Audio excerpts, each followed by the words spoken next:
BBC Radio Bristol. Let's speak to Brendan Murphy from BARBI, which represents independent hospitality businesses in Bristol. Good morning, Brendan. Morning.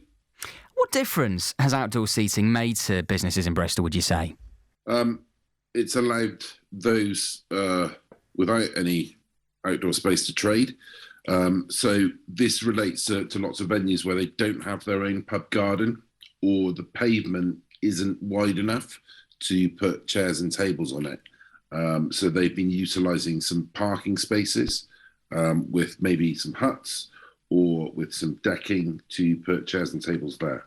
But I mean, I suppose during the pandemic, that was one thing because maybe parking spaces were less required. But now, as things are getting back to normal, do we still need the same amount of outdoor seating? Well, some of the things that were brought in due to the pandemic have been retained.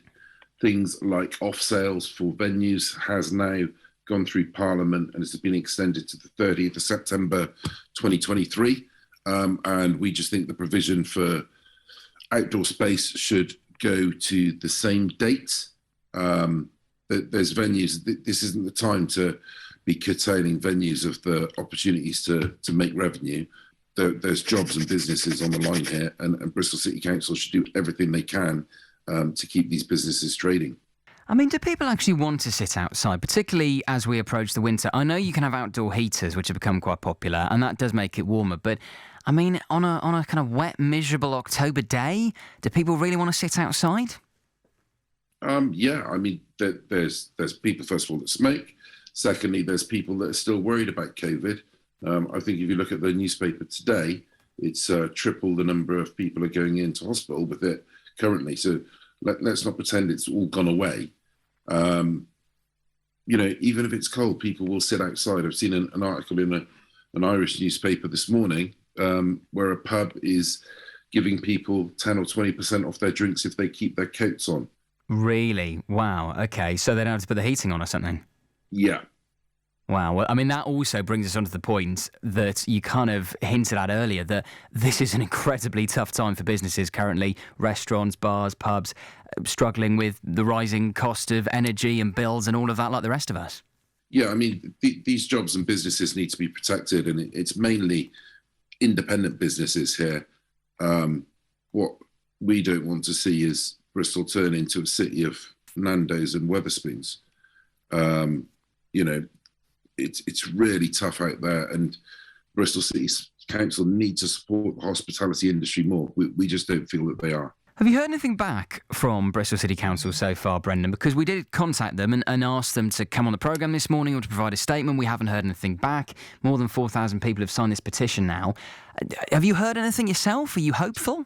Yeah, I mean, we're dealing with the officers who are really helpful within highways and other departments there.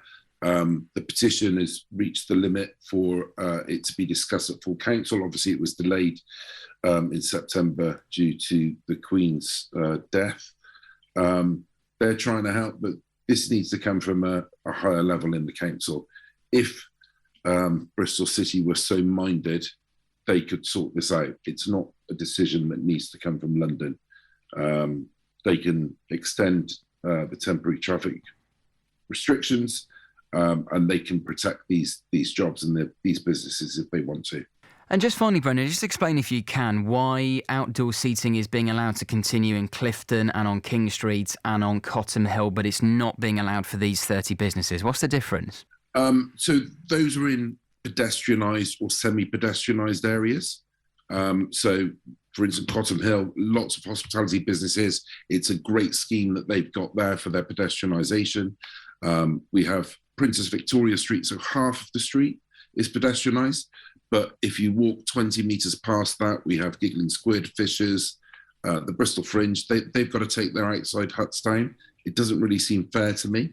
And there's other places in the city where it's already been extended through until the summer of next year.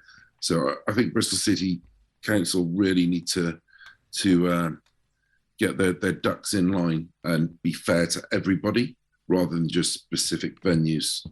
Thanks for your time this morning. Brendan Murphy there from BARBI, which represents independent hospitality businesses in Bristol. More than 4,000 people have signed a petition to the City Council calling for bars and restaurants to still be allowed to use outdoor areas for extra seating as permission given during the pandemic comes to an end.